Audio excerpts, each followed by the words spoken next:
Momento de reflexão, sempre um tema consolador à luz da doutrina espírita.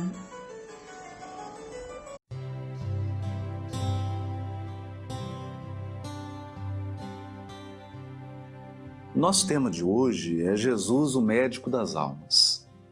E sempre que falamos na figura de Jesus, gostamos de lembrar do Jesus apresentado pela doutrina espírita, que é esse mestre grandioso, um grande educador das almas em evolução no planeta terreno. Ele nos conduz, acompanha o nosso processo evolutivo há milhões de anos. Conhece cada um de nós, as nossas potencialidades, as nossas forças, mas também as nossas fraquezas, os nossos deslizes, aqueles pontos que nós precisamos de aprimorar e aquelas deficiências que nós temos que nos desfazer delas. E pensar dessa perspectiva espírita na figura de Jesus é imaginá-lo da altura da sua evolução espiritual. Nós não podemos comparar Jesus ao nosso acanhado patamar espiritual e psicológico, porque Jesus não cabe dentro de nós. Seria como colocar o mar num copo d'água. A estrutura espiritual do Cristo é superior a qualquer coisa que nós possamos conceber. Portanto, deveríamos sempre olhar para Ele na qualidade desse mestre amável, cujas palavras, cujos atos e ensinos são responsáveis pela redenção das nossas almas. É nessa qualidade de estrela condutora dos nossos destinos espirituais que Jesus deveria sempre ser buscado, e não apenas numa procura superficial, humana, querendo catalogá-lo ou compará-lo às nossas deficiências e fraquezas. Nesse sentido, toda vez que falamos em Jesus como médico, é natural que pensemos nas curas realizadas por Ele. E de fato, por onde Jesus andou, sempre foi procurado por pessoas doentes, criaturas que estavam enfrentando amplos sofrimentos. Alguns eram cegos de nascença, outros eram paralíticos, outros ainda sofriam de hemorragias e de uma gama de doenças de pele que na época sequer eram catalogadas, todas eram vistas como lepra, mas nem sempre se tratava dessa doença. E Jesus sempre tinha aquela palavra de carinho, aquele seu magnetismo poderosíssimo e ao mesmo tempo afetuoso, acolhedor, e muitas vezes as pessoas saíam da sua presença sentindo-se curadas fisicamente. O certo é que muitos dos que foram fisicamente curados por Jesus voltaram a adoecer. Muitos deles. Porque a base da doença não estava no corpo físico. E aquele processo inicial feito pelo Cristo de suporte magnético, espiritual, para que a criatura pudesse superar a doença física, não pôde ser mantido por aquela mente, e ela então voltava para os mesmos padrões de sentimento, para os mesmos padrões de pensamento. Como consequência natural, voltava a apresentar os mesmos sintomas físicos. É também certo dizer que alguns conseguiram efetuar um processo de renovação espiritual genuína, conseguiram fixar a mensagem de Jesus, mudar completamente o rumo da sua vida, da sua evolução espiritual, e se conservaram saudáveis. Mas 100%, todas as pessoas que foram curadas por Jesus morreram. Porque a morte é um caminho natural da existência física. Emmanuel nos diz que o reino dos céus não vem com aparências exteriores, porque os olhos humanos só podem contemplar o que está morto ou o que vai morrer. Tudo que nós enxergamos está num processo que se encaminha para a morte. Corpos físicos, plantas, animais, terrenos, construções. Nós nos perguntamos sobre as grandes civilizações do passado, o que sobraram delas senão ruínas. Nós nos perguntamos sobre os grandes vultos do passado. Todos passaram pelos umbrais da morte. Todos tiveram que passar pela transição do túmulo. Então, nada no mundo físico, nada é permanente. A característica principal da vida física é a impermanência. Durante um tempo, nós estamos com algumas pessoas. Durante um tempo, nós temos um corpo físico. Durante um tempo, nós exercemos uma profissão. Durante um tempo, nós podemos deter poder. Durante um tempo determinado, nós detemos poderio econômico. Mas todas essas coisas passam com a ação do tempo. Tudo se renova. E a lei de destruição cumpre sempre o seu objetivo, que é auxiliar a lei de progresso. Todo progresso se efetua com mortes e renascimentos, destruição e construção. Portanto, é sempre preciso considerar, quando falamos de saúde, nós estamos falando da saúde do corpo físico, porque a saúde do corpo físico é sempre relativa, já que o nosso corpo se encaminha para a morte. Ele sofre um processo natural de desgaste.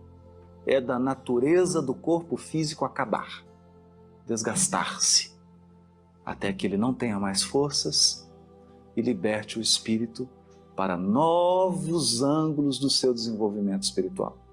Nesse sentido, é bom enxergar Jesus como médico do espírito, porque quem verdadeiramente adoece é o espírito, e quem conserva a verdadeira saúde é o espírito. Mas seria apenas poético dar um título a Jesus de médico das almas, se nós de fato não estudarmos com reflexão, com paciência, quais são as doenças da alma. Por que adoece a alma? Quais são as causas do adoecimento do espírito? O que nos atinge? O que nos afeta a ponto de adoecermos até que um dia o corpo físico expresse aquilo que vai dentro de nós? Porque o corpo físico é uma janela, ele apenas mostra o que existe por dentro. Ele apenas reflete o que existe por dentro. Investigando o espírito e as suas potencialidades, nós nos recordamos de uma passagem bastante emocionante, que está no livro Ação e Reação, psicografado por Francisco Cândido Xavier e ditado pelo espírito André Luiz. Trata-se de um atendimento que André Luiz fez ao lado de um espírito chamado Silas. Eles visitam um jovem que estava sendo obsidiado pelos seus próprios tios. Eram dois espíritos que estavam bastante cruéis e perseguiam um único propósito: fazer com que aquele jovem, já estava não tão jovem assim, mas na maturidade, com que ele desencarnasse. Porque aquele rapaz havia herdado um patrimônio imenso do seu pai, mas o seu pai somente conquistou aquele patrimônio assassinando os dois irmãos. E os dois irmãos agora, do mundo espiritual, estavam completamente enceguecidos pelo ódio, pelo desejo de vingança, pelo propósito de fazer justiça com as próprias mãos. Mas, para espanto de André Luiz, Silas não condena, não aponta dedo, não faz nenhuma censura aos obsessores. Ele apenas começa a visitá-los todos os dias e conversa um pouco, como se tivesse interessado em aprender técnicas de obsessão. E, num desses dias, Silas, visando o aprendizado de André Luiz, faz uma pergunta aos obsessores. Qual era o processo que permitia a eles ter acesso à mente daquele rapaz e exercer um domínio sobre ela? Então, o obsessor Leonel dá uma aula que nós espíritas deveríamos estudar dezenas e dezenas de vezes, porque é fundamental. Então nós podemos dizer, sem nenhum gracejo, que nesse caso o obsessor conhecia mais de espiritismo que nós mesmos. Estavam estudando mais do que nós. Ele diz assim: todos possuímos, além dos desejos imediatistas comuns em qualquer fase da vida, um desejo central. Um desejo central, ou tema básico dos interesses mais íntimos. Ele está dizendo, no dia a dia, nós nos envolvemos num conjunto de atividades e às vezes as desenvolvemos de forma mecânica. E ao longo do dia é natural que nós tenhamos vários desejos. Desejo de tomar uma água, desejo de ir ao banheiro, desejo de almoçar, de jantar, desejo de sair, etc, etc. Mas não são desses desejos corriqueiros que eles estão falando. Eles estão falando de um desejo central. Cada um de nós possui um desejo central que nos move. Algo que nos faz buscar, trabalhar, agir. Um desejo central. Ou tema básico. Por isso, além dos pensamentos vulgares, comuns que nos aprisionam à experiência rotineira, emitimos com mais frequência os pensamentos que nascem do desejo central que nos caracteriza. Pensamentos esses que passam a constituir o reflexo dominante de nossa personalidade. Por que reflexo? Porque nós emitimos esse pensamento e captamos o mesmo tipo de pensamento de outras mentes, quer sejam elas encarnadas, quer sejam desencarnadas.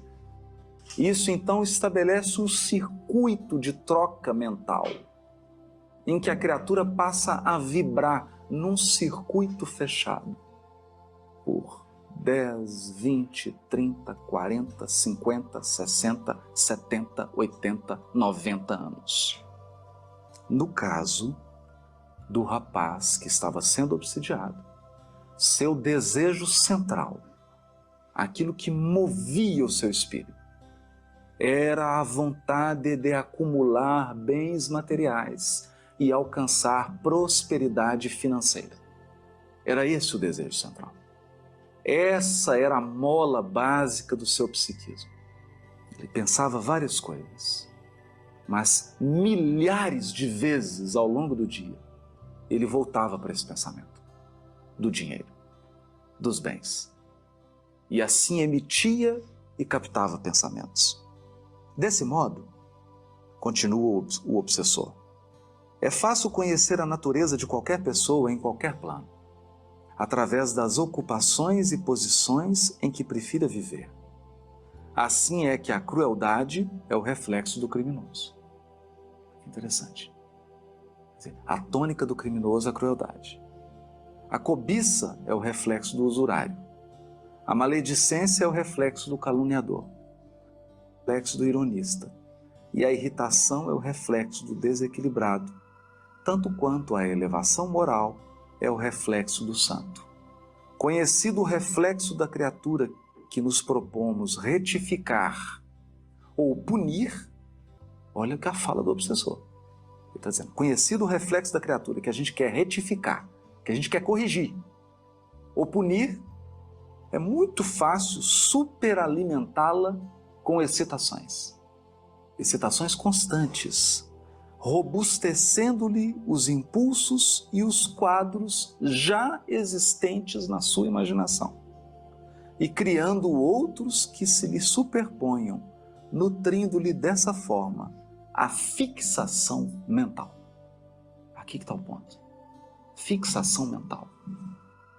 A questão é que, como na qualidade de encarnados, nós somos envolvidos num certo torpor, porque o encarnado, quando desdobra, como que você distingue um espírito desencarnado no mundo espiritual e o encarnado que está desdobrado?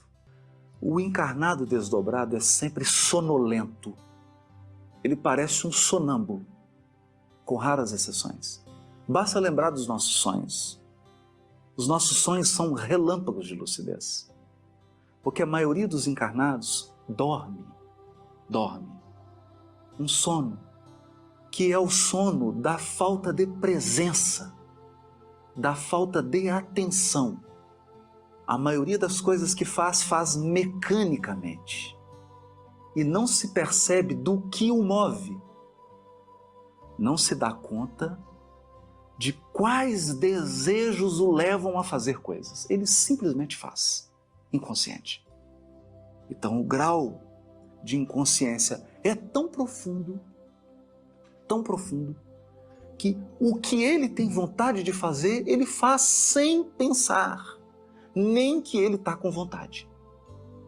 Esse é um ponto importantíssimo. E é em cima desse elemento que muitas vezes as obsessões se tornam tão simples, porque basta soprar a brasa. Nenhum obsessor coloca algo que não já está em você, que não está em mim. Ninguém introduz um elemento novo, ele simplesmente sopra o que já existe em mim. Então o irritado é simplesmente estimulado. Ele já é irritado. Ele já age com nervosismo naturalmente. Ele não consegue refletir sobre a sua própria ansiedade. A sua resposta já é automática.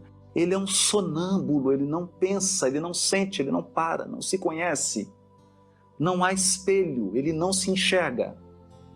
Esse é um ponto importantíssimo, porque basta uma singela influência, basta um alimento, e a criatura sai fazendo automaticamente, como se fosse um droide teleguiado. É sobre esse ponto que o obsessor explicava para Silas. Então, que as vibrações do Cristo, através das suas palavras e dos seus ensinos, possam nos alcançar e fazer por nós o que fizeram com todos esses espíritos que encontraram Jesus. E não digamos que não temos o Cristo diante de nós, porque Ele está presente através das vibrações do seu poderosíssimo amor e do seu poderosíssimo pensamento, e sobretudo pelas palavras grafadas no seu Evangelho e agora nos ensinos do Consolador prometido. Muito obrigado pela atenção de todos.